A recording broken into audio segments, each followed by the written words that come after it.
Life lesson में आपका स्वागत है। नमस्कार। आज हम एक बहुत कॉमन चीज़ पर चर्चा कर रहे हैं। वह कॉमन बात ये है कि हमें सोचना चाहिए कि नहीं सोचना चाहिए। यदि हम सोचने के आदी हैं तो एक सीमा तक वह हमारे सेहत के लिए, हमारे जीवन के लिए, हमारे परिवार के लिए, हमारे करियर के लिए बहुत अच्छी बात होती है, जिसको हम विचारशीलता बोलते हैं। आपका विचार एक ऐसे अनुशासन में हो कि वो अपना अतिक्रमण ना करे। विचारशीलता मतलब विचारों की सजगता अपनी अतिक्रमण ना करे, अति तक के तरफ ना जाए। लेकिन होता अक्सर क्या है कि हम विचार करते करते हम इतने उसमें डूब जाते हैं कि हम कोई छोटी मामला को भी हम बहुत बड़ी मामला समझ करके अंदर से भयभीत होकर के न जाने क्या क्या कर लेते हैं। मेरा एक मित्र है, वह अक्सर बहुत छोटी बात को भी बहुत बड़ी बात बना करके हमारे सामने पेश करते हैं। अभी कुछ दिन पहले उनको सर्दी बुखार जैसा एक मामूली चीज़ हुआ, पूरी तरफ फैला हुआ, हर तरफ वही है, जिधर देखो सर्दी बुखार, जिसको देखो सर्दी बुखार। उनको भी सर्दी बुखार हुआ। अब उसने क्या किया, इंटरनेट में इतने सर्च किए, इतने सर्दी बुखार के लक्षण देखे और 2-4 डॉक्टरों से भी बात किया और लोगों से बात किया। और उनकी वैसे अक्सर 3 दिन में यह सर्दी बुखार का जो है वो लगभग नियंत्रण होना शुरू हो जाता है। आपको 3 दिन तकलीफ मिलना है, मतलब मिलना है, क्योंकि इस निमोनिया का जो निमोनी वर्ग का जितने भी हमारे वायरस होते हैं वो अपने इसी तरह से सक्रियता करते हैं। इतना तक ठीक था, लेकिन वो इतना ज़्यादा उस पर डूब गया कि वह एकदम सीरियस मैटर हो गया और उनको हॉस्पिटल में एडमिट होना पड़ा। वहाँ भी लगातार वो डॉक्टरों से कई तरह की अपनी चिंताएं व्यक्त करते थे। मैं वहाँ पहुँचा, मुझसे भी कहा, तो मैं कहा देखो मित्र, तुम्हारी बीमारी कुछ है नहीं, तुम नाहक परेशान हो रहे हो। वो उसने मुझ पर बहुत क्रोधित हुआ कि मैं इतना बीमार हूँ, आप मेरा मजाक उड़ा रहे हो, मेरा हंसी उड़ा रहे हो, घर में क्या होगा, बच्चों को क्या होगा, मैं ये काम नहीं कर पाया हूँ, मेरा वो काम नहीं हो पाया है कल। मतलब ये है कि बीमारी तो है ठीक, बुखार आया ठीक, फीवर हुआ, सिर में दर्द हुआ, सारे बदन में जोड़ में दर्द आ गया। तो मैं उनको समझाया, देखो पूरे के पूरे मोहल्ले में, गांव में देखिए ऐसा कौन सा घर है जहां सर्दी और बुखार अभी नहीं होगा। और न जाने कितने लोगों को हुआ है, कितने लोग इस पर 2-3 दिन में अपने आप को ठीक कर लिए हैं। आपके ही घर में कितने लोग बीमार पड़े थे, वहाँ पड़े थे, लेकिन आप उस पर बहुत ज़्यादा चिंता करने लगे। तो आपको ना ये ज़्यादा विचार करने की बड़ा बीमारी लग गया है, आप जीवन में बहुत विचार करते रहते हैं, तो ज़रा उसको रोकिए। उन्होंने कहा कि मैं सोचता तो हूँ ज़्यादा विचार ना करूँ, लेकिन मैं जब भी कोई चीज़ में आता हूँ तो मुझे बार बार अपनी उन्हीं तरफ मैं लौट जाता हूँ और उसी सोच में डूब जाता हूँ। मित्रों, होता क्या है कि जितना ज़्यादा आप कल्पना के जीवन जिएंगे, जितनी ज़्यादा आप किसी भी चीज़ को लेकर काल्पनिक दुनिया में आप सैर करेंगे और आप अपने जो भीतर सजगता है, जो आपके भीतर में जो सजगता होनी चाहिए, वो ज़रूरत से ज़्यादा वह सजगता वो चिंता में बदल जाता है। जब वो सजगता ज़रूरत से ज़्यादा हो, हर पग पग पर सजगता हो, तो फिर आप ओवर थिंकिंग के शिकार हो गए हैं, आप ज़्यादा विचारशीलता के शिकार हो गए, ज़्यादा विचार करते हैं और आपके जीवन में दुष्प्रभाव लेके आता है, दुश्चिंतन लेके आता है, चिंता लेके आता है। और ऐसे चिंता का इस मार्केट में, हमारे मेडिकल में कोई दवा नहीं है। इसका एक ही दवा है कि आपके चिंतन को रोका जाए, आपका जो विचार को रोका जाए। आप अपने विचार को जब रोकेंगे, एक एक चीज़ को जब रोकेंगे, ऐसे लोग अपने घरों में भी बड़ी तबाही करते हैं। छोटी छोटी बातों को लेकर के बहुत बड़ी बड़ी बखेड़ा खड़ा कर देते हैं। मसलन मान लीजिए बीवी है, किसी से हंस के बात कर दिया, आप उस बात को लेकर के न जाने कहाँ से कहाँ कल्पना कर लेंगे और तलाक तक की नौबत आ जाती है।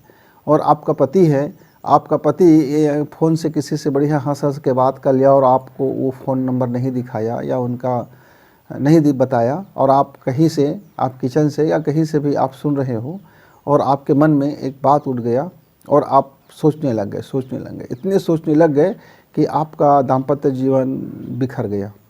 मित्र, ये सोच अच्छी चीज़ है, विचार भी अच्छी चीज़ होती है, विचारशीलता भी अच्छी चीज़ होती है, लेकिन इसका ज़रूरत से ज़्यादा विश्लेषण करना, चीर-फाड़ करना, कल्पना कर लेना, वाहियात अपने दिमाग को रख लेना, ये आपके लिए बड़े घातक होते हैं। तो आप देखिए, कहीं आप भी कहीं इसके शिकार तो नहीं हैं। क्या हर बात को लेकर के आप चिंतित रहते हैं? क्या हर बात को लेकर के आप सोचते रहते हैं? क्या आप दिन में अपना हर घंटा कई मर्तबा आप में हर बात को लेके आप सोच विचार में तो नहीं बिता देते हैं? छोटी छोटी बातों को लेके कहीं आप सोचते तो नहीं रहते हैं? बाल बच्चों को लेके कहीं सोचते तो नहीं रहते हैं? रोज़ को रोज़ आप अपने करियर को लेकर तो नहीं सोचते रहते हैं? आप अपना काम व्यवसाय को लेकर तो नहीं सोचते रहते हैं? रोज़ को रोज़ आप आपका जो घरेलू संबंध है, आप पति हैं तो पत्नी के बारे में और पत्नी है तो पति के बारे में कुछ का कुछ सोचते रहते हैं क्या? छोटी छोटी बातों को लेकर के सोचते रहते हैं क्या?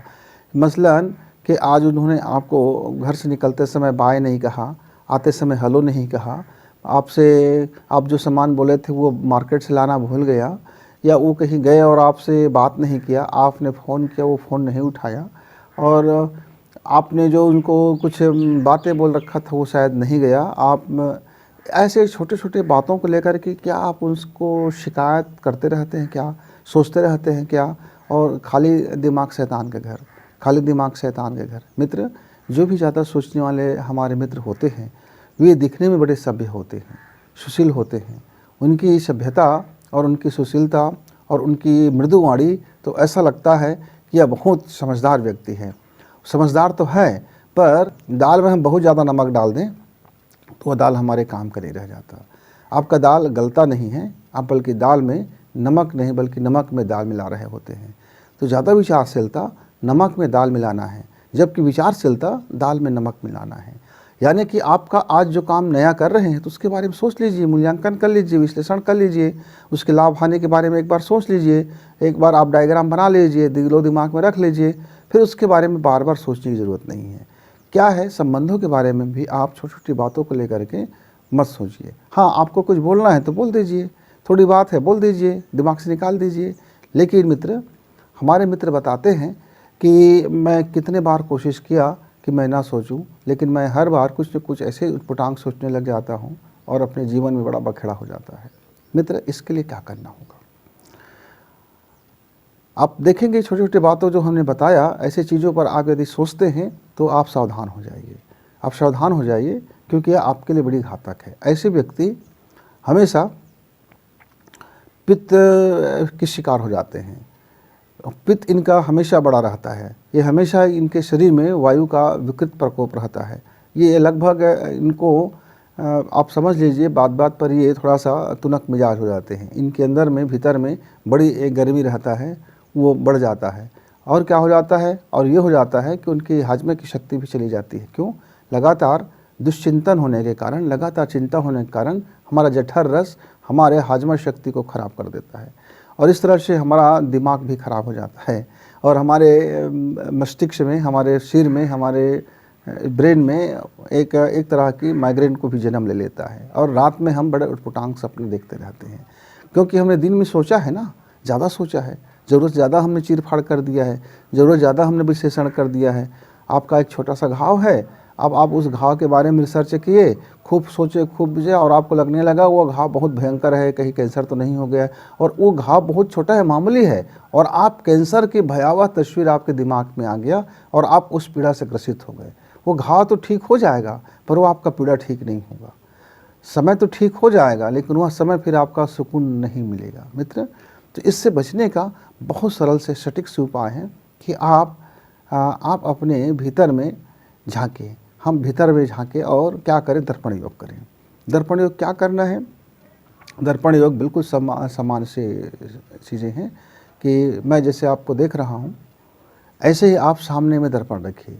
उस दर्पण में आप अपने को देखिए, खुद को सम्मोहित कीजिए, खुद को सम्मोहित कीजिए, और आप अपना जो सांसें हैं उसको धीमी कर दीजिए, धीमी कर दीजिए। जो आपकी सांसें चल रहा है, मान लीजिए अभी आपकी सांसें इतनी दूर तक के जा रहा है, तो आप अपनी सांस की गति को ज़रा धीमी करते करते इतनी धीमी कर दें कि आपकी सांस की गति 1 इंच में आ जाए।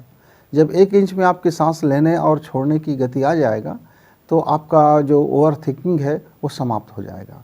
क्योंकि ये आपकी ज़्यादा सोचने के कारण आपकी सांसों का क्रम, आपके स्वर का क्रम, आपके स्वर की चाल जो है वो बिगड़ के जाता है और फिर हर समय आपको उसी दिशा में वो ले चलता है। तो पहला काम है दर्पण योग। दर्पण योग मतलब आप देख रहे हैं और खुद से बात करें कि मैं खुश हूँ। मेरा मस्तिष्क जानता है कि मेरे शरीर में को कहाँ ठीक करना है। मेरे अंदर में अद्भुत उपचारक शक्ति है, वह उपचार कर रहा है। मैं सदैव खुश रहता हूँ। अद्भुत, मैं अपनी खुशी मुक्त करता हूँ। मेरा मस्तिष्क विचारशील है। मैं खुश हूँ। खुद को धन्यवाद। ऐसा आपको 15 मिनट तक का अपनी आँखों से आँखों को डाल करके ये संवाद आपको मानसिक रूप से इमेजिंग करना है। ये संवाद इमेजिंग करना है। और यदि आप उसमें अपनी सांसों को यदि साध लिए, स्वर को साध लिए, तो फिर आपका ये इमेजिंग एक बड़ा चमत्कार जैसे सिद्ध होगा और बहुत जल्दी आपको उस चिंता से, उस दुश्चिंता से, उस दुश्वारियाँ से, उस विवादित सोचने के तरीके से वह आपको उतना ही सोचने देगा जितना आपको ज़रूरत है। वो ज़्यादा ज़रूरत से ज़्यादा चीज़ें आपको सोचने से रोक देगा। अब हम सांस को धीमी कैसे करें, सांस को यानी स्वर को हम कैसे पहचानें? तो मित्र आप क्या करें, जैसे आप सुबह आप हो जाता है, बैठिए, आप पालथी लगा के बैठ जाइए और आप अपनी इस नाक को पूरी तरह से बंद कर दीजिए। दाहिना स्वर को आप बंद कर दीजिए और बंद करने के बाद आपका बायां स्वर चल रहा है तो ठीक है, नहीं चल रहा है तो थोड़े देर में चालू हो जाएगा। और अब क्या करें, इसको आप 24 की गिनती तक आप दोनों नासिका को फिर बंद करें। 1 2 3 4 5 6 7 8 9 10 11 12 13 14 15 16 17 18 19 20 21 22 23 24 यानी 24 सेकंड आप दोनों नाक को बंद कर लिया। आपने फिर अब बायां नाक को खोल दीजिए, दाहिना नाक आपका बंद रहे और इसे धीरे धीरे सांस लीजिए। सांस जब पेट में चला जाए तो वहाँ से बिल्कुल धीरे धीरे छोड़िए और जब सांस आपकी फिर पूरी खाली हो जाए तो फिर आप बंद कर दीजिए और फिर वही 24 सेकंड का। इस तरह से आप 15 मिनट प्राणायाम कीजिए एक ही स्वर से। आप उसके बाद फिर दर्पण योग कर लीजिए और जब आप प्राणायाम करें तो आपका आँख, आपका ध्यान और आपका मन इधर उधर ना हो, वो सिर्फ आपके उस सांसों पर ध्यान देते रहे जो सांस आप ले रहे हैं और छोड़ रहे हैं, ले रहे हैं और छोड़ रहे हैं। इतनी धीमी गति से आपको सांस को लेना है और छोड़ना है और बीच बीच में बंद कर देना है। हर 24 सेकंड में जब आप बंद करेंगे, हर प्राणायाम के बाद आप 24 सेकंड बंद करेंगे तो वह आपके सांसों को धीरे धीरे नियंत्रित करके इतनी धीमी में ले आएगा, इतनी उसकी उत्तेजना को कम कर देगा कि आपके ब्रेन में जो जाने वाले अतिवादी है उस पर वो रोक लगाना शुरू करेंगे। और उसके साथ में दर्पण योग। मित्र, ये 2 प्रक्रिया यदि आप करते हैं तो आप देखेंगे कि कुछ दिनों के बाद आप उतने ही सोचने लगे हैं जितनी आपकी ज़रूरत है। और ज़रूरत से ज़्यादा चीज़ें कहीं भी अच्छा नहीं होता। अति हर सर्वत्र वर्जते, अति से आप बचिए और विचारशीलता को स्थान दीजिए।